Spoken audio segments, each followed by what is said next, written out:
Sai Ram. Next chaupai.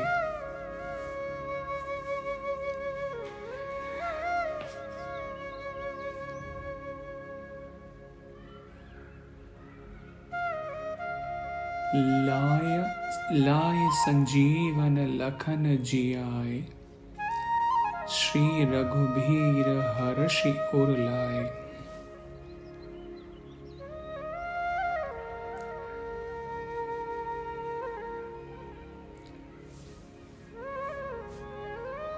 Raghupati कीन्ही बहुत बढ़ाए, तुम मम प्रिय भरत ही सम भाई।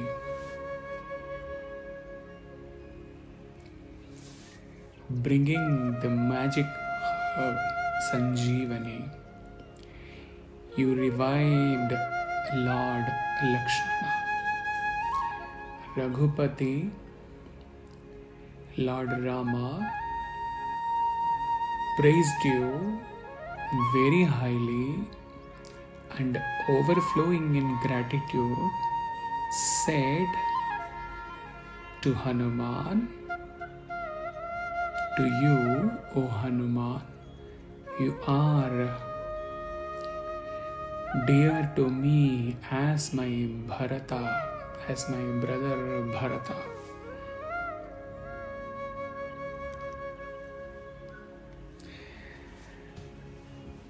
Lakshmana, in his fight with Meghanath or Indrajit,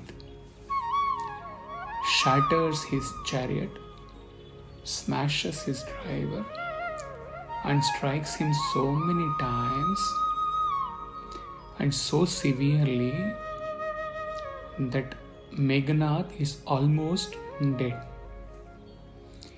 In utter desperation, Meghanath resorts to a special weapon, the Veera-Ghatini. The word Veera-Ghatini literally means ones whose nature is to kill heroes.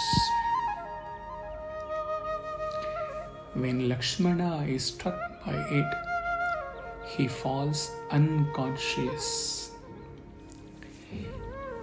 The physician Shushena says that the only treatment for his recovery is the Sanjeevani plant, which is found only on the Drona mountain in the Himalayas and which must be administered before the sunrise for the treatment to be effective. Hanuman flies from Lanka to the Himalayan mountains, overcomes Kalanemi demon, picks up the Drona mountain on which the plant grows, as he had no time to identify the herb, the plant in that mountain, and returns within the stipulated time. Shushena applies the remedy and Lakshmana recovers. Sri Rama is transported in joy and embraces Sri Hanuman.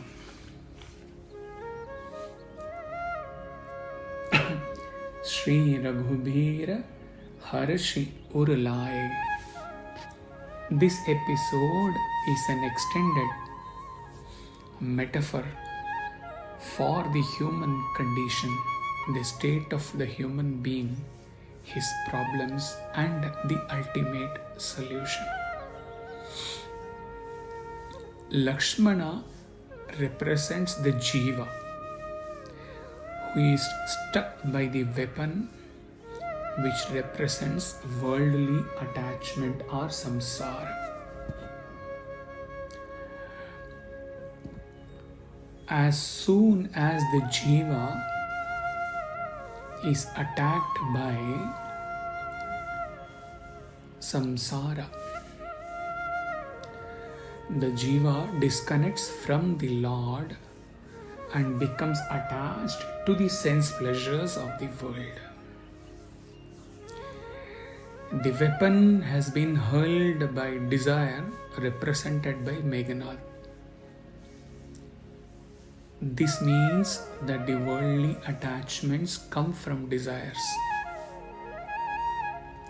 Another view, still subtler view, is that Meghnad is the ego and Lakshmana is the jiva, and when ego attacks, the jiva succumbs to the ego.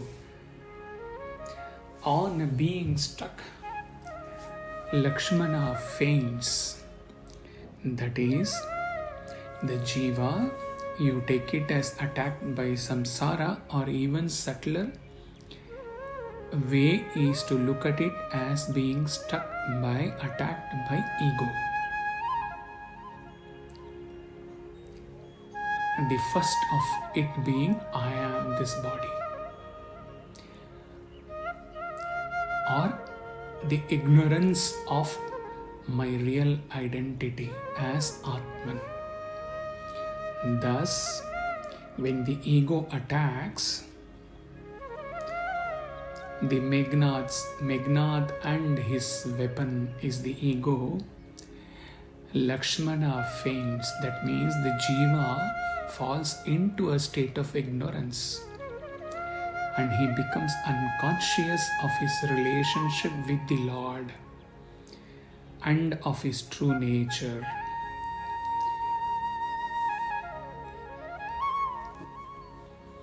The state of the jiva,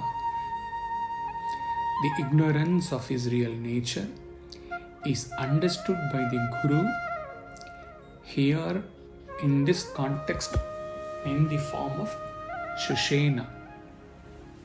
The physician has to be taken as the Guru when it comes to being attacked by ego. The medicine is known only to Guru. He says that Lakshmana will come out of his zone with the use of the Sanjeevani plant. This means that the jiva who is spiritually ignorant or unconscious of his true nature will regain his conscious state, that is, will become aware of his spiritual nature, his true nature as the self Atman, only when he is injected with the Sanjeevani, which is bhakti, and develops love for God. Or jnana, the path of self-inquiry, under the watchful eyes of Shushena in the context of spirituality, the Guru.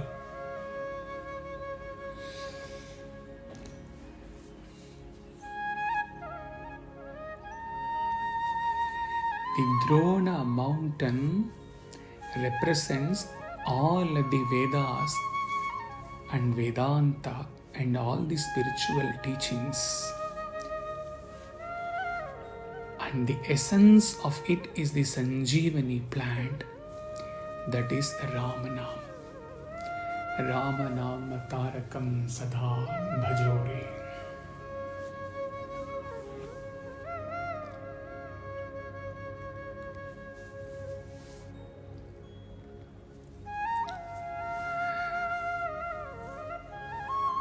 Raghupati कीन्ही बहुत बढ़ाई, तुम मम प्रिय भरत ही सम भाई.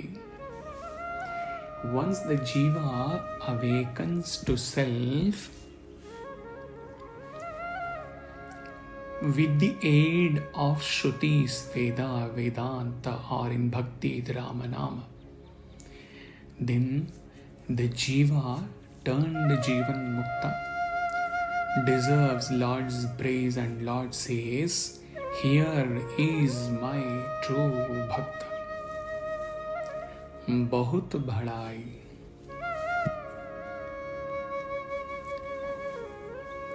Lord Rama praised you, Hanuman, very highly and said, "You are as dear to me as my brother Bharata." Sri Rama always expressed intense love for Bharata.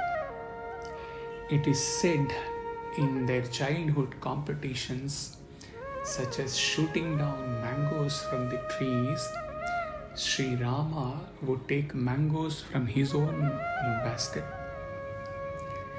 and secretly place them in the basket of Bharata to ensure the victory of Bharata. When Rama learns that he has to go to the forest and Bharata is to be made the king, Sri Rama speaks of him as Bharata Prana Priya. Bharata is dear to me as life. And also Bharata loved Sri Rama as much. Bharata was an exception in that he came forward to surrender the kingdom which came to him without his asking. It is therefore Bharata's sacrifice of the kingdom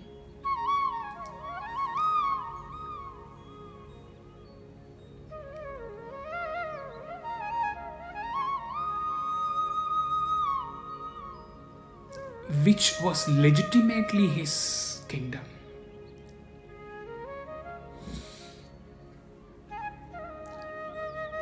Would not Rama be eligible to be classified as the brother without equal? There is a subtle difference between Rama and Bharata. Rama left his kingdom which was legitimately belonging to Rama. And Bharata sacrificed his kingdom which just came his way, not legitimately his kingdom. Rama, looking at the other way,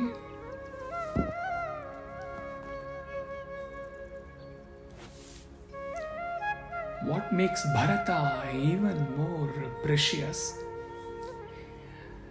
Rama sacrificed the kingdom under the compulsion of dharma, righteousness, for the word given to his father.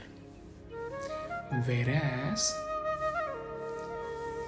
Bharata, this one factor puts Bharata even on a higher footage because Bharata had no such compulsion and his sacrifice was voluntary, out of devotion, out of his love, out of his self-subordination to Rama, out of an urge to set right the unrighteous act of his mother. When Bharata comes to know of all that had happened while he was away to his grandfather's place, which is now called Kashmir, he proceeds to the forest, meets Rama, and puts forward various arguments in favor of Rama returning to Ayodhya and taking over the Ayodhya's kingdom.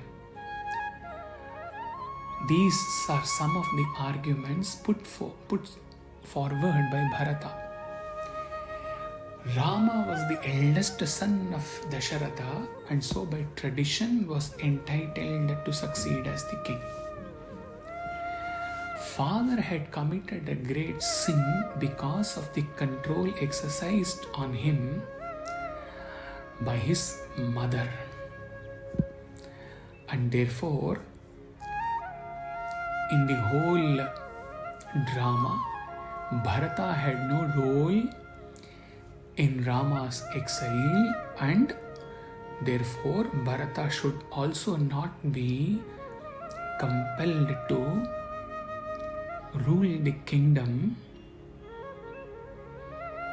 which in fact would be a punishment for him without being in the proximity of Sri Rama.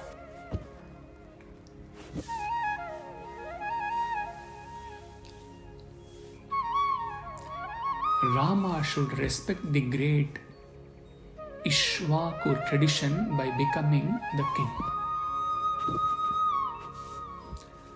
Bharata admitted that the kingdom had been placed in his hands, but he hastened to add that his mother had now agreed to pass on the kingdom to Rama. So Bharata was now passing on the kingdom voluntarily to Sri Rama.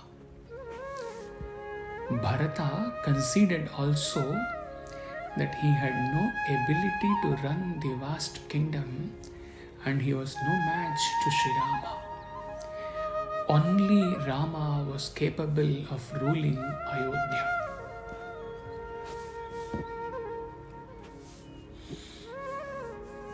Bharata asserted that in this process he would be abiding by the principles of dharma. What his mother did was unrighteous and was reproached by the world. What his father had done, either out of anger or by desire or by impulse, is to be brought back within the realm of righteousness by Rama. A son would be adored as noble only when he restores to the righteous path. Restores the righteous path. What his father had committed by way of deviation from righteousness. Rama belongs to the race of kings. Wood, barks, and matted locks were not meant for kings. If Rama did not agree to return, Bharata would also remain in forest along with him. Bharata insisted that he would spend 14 years in the forest instead of Rama. Bharata even threatened that he would undertake fasting until Rama agreed to return to Ayodhya, and even started the fast. Given all these arguments, we all know that Rama would never agree to return to Ayodhya without completing 14 years of forest life as promised to his father. रघुकुल रीत सदा चली आए, प्राण जाए पर वचन न जाए.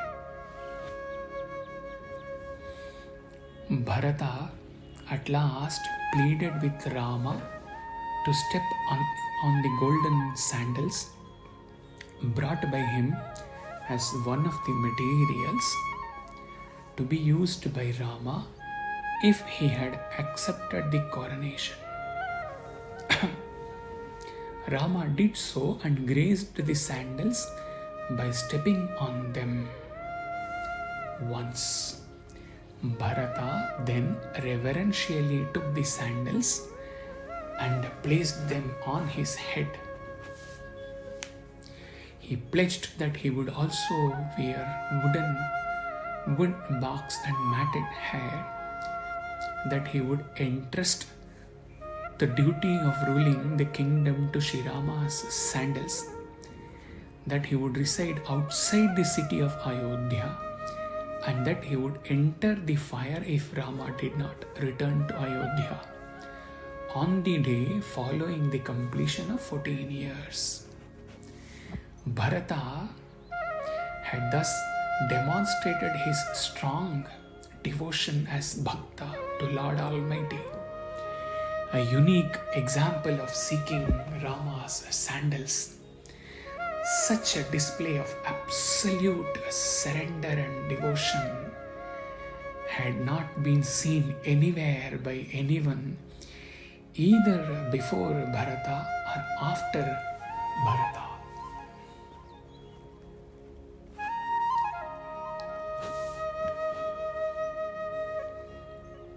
Lakshmana was nearer to the Lord, though he had left everything,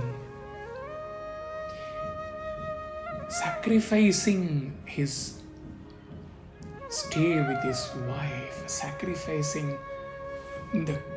all the luxuries of life in Ayodhya, and choosing to be with Rama all these 14 years is by no means a lesser sacrifice as compared to Bharata. But as the saying goes, I lost the world to gain your love. He sacrificed everything, but he got the proximity of Sri Rama all the 14 years. Whereas Bharata could not be nearer to Rama, but as the duty entrusted by Dasharatha and then Sri Rama, he, staying away from Sri Rama, still carried on a Lord's mission and took care of Ayodhya as a custodian in Rama's absence, but inwardly existed as a pure renunciant.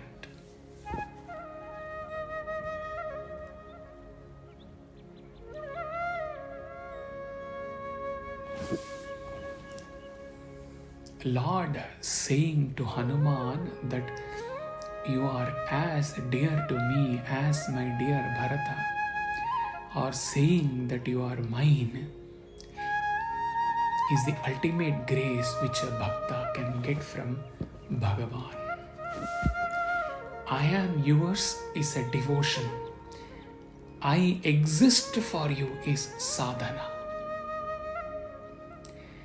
As sadhana intensifies and the devotee starts living more and more only for the God, I exist only for you, is the intense sadhana, single pointed devotion.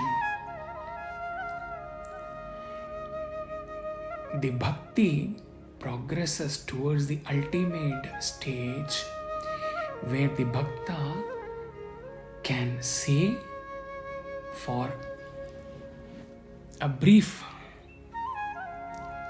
time, I am yours and you are mine, and then at the final stage, the bhakta confirms Tvam eva aham, I and you are one.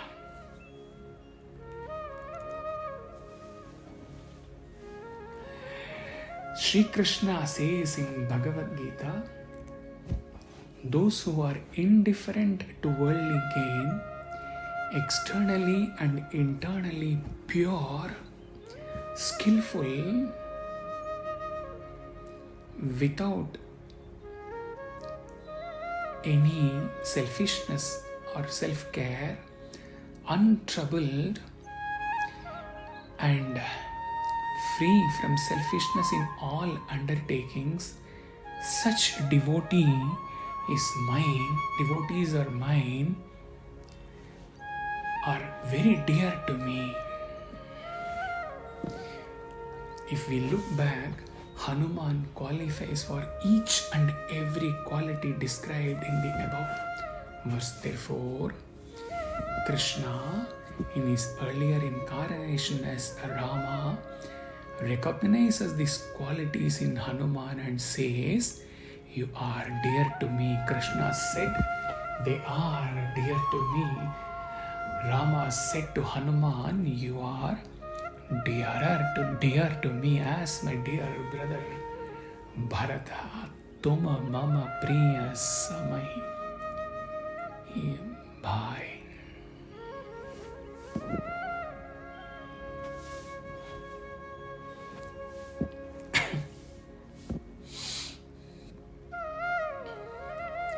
Without repeating, it is expected that the devotees should be remembering the relevance of Salokya, Samipya, Sarupya, Sayujya as shared by a devotee, which was covered in the Navavida Bhakti series talk. When I think it was Sai Giridhar, when Swami is whispering with the changed sequence,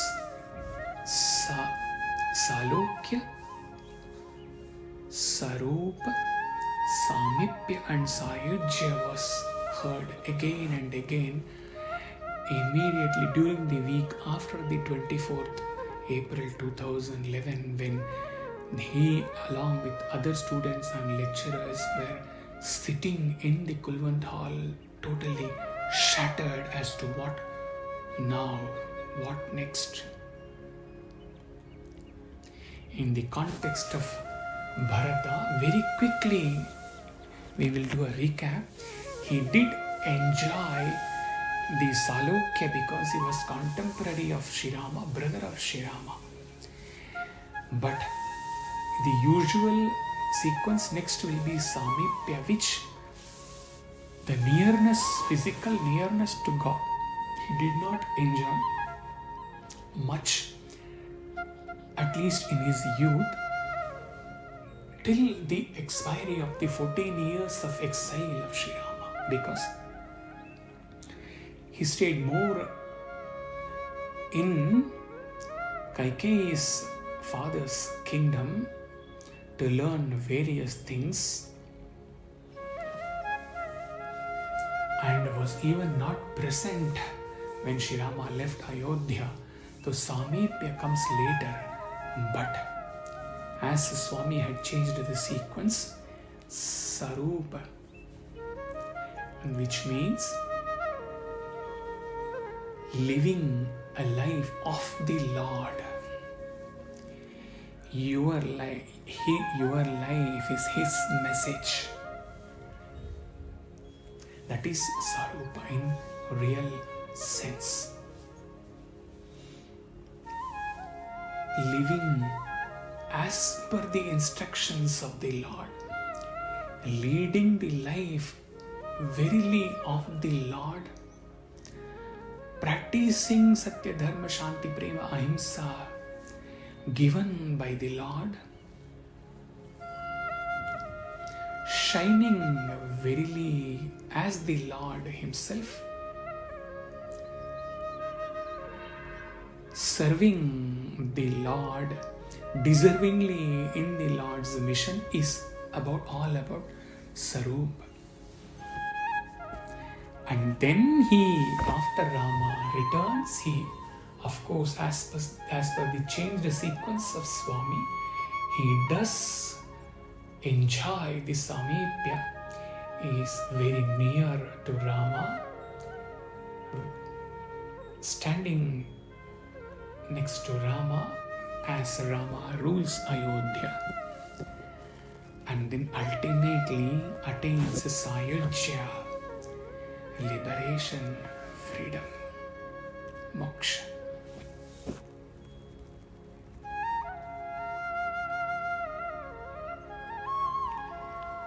It is in the context of Sarupa and then Samipya that Rama says that Bharata is near to me and says, you are as near and as dear to me as my Bharata.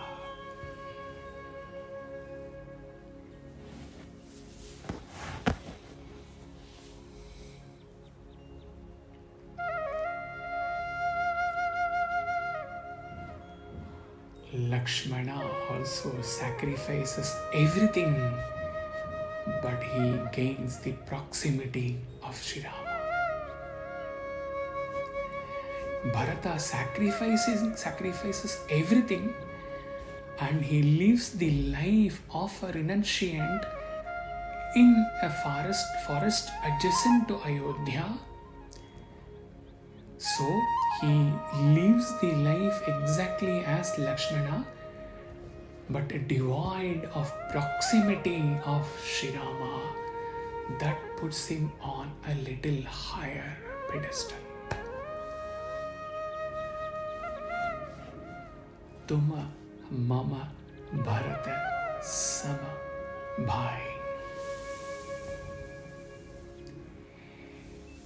Can we take this noble lesson today from this Chopai and live the life as Bharata lived?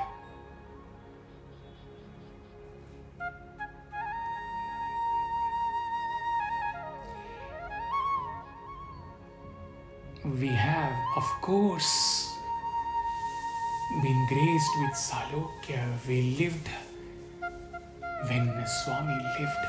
We breathed the same air which Swami breathed. We had darshan, sparshan, sambhashan. And then now that physical proximity, samipya, is not there now. Should we not be graced? Should we not live the life in such a way as to gain the Sarup of Sri Sai? How? By following his teachings to the minutest last level, with no excuses, with no deviation, with no practice as per convenience. Just follow his dictum. Just follow what he has laid out for us through his endless discourses and several Vahinis. Satya Sai Vahini is a beautiful Vahini which is being taken up now. He starts the first chapter, first 2 paragraphs with the highest truth Vedanta in Vedanta self.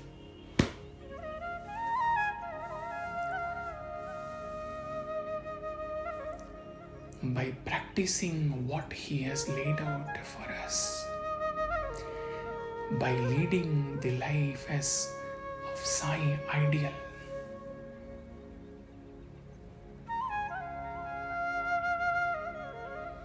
should we not deserve to be hugged by our dear Lord and to be whispered in our ears, Tuma mama priya sama bhai? This hug and this whisper may not happen physically, but when we live the life as Bharata lived, we are sure to reach to the Sayujya.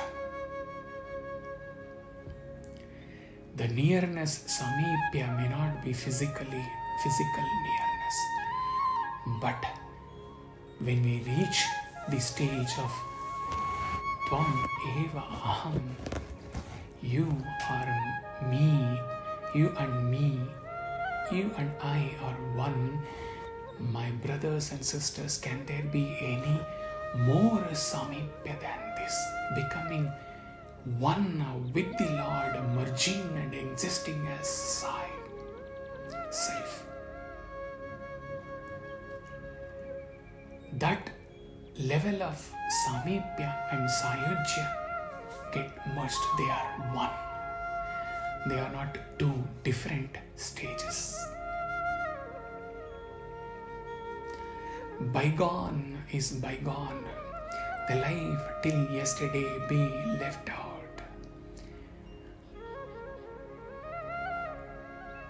Does this Chapai not give us the way to lead our life from now on? To be adored by our dear Lord, as Krishna said, those such devotees are nearer to me, or as Rama said, you are as dear to me as my dear brother Bharata. It calls for a very, very deep contemplation.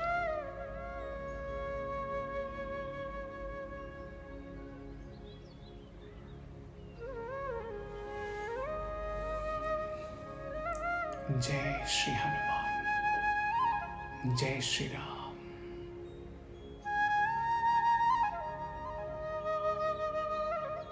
Jai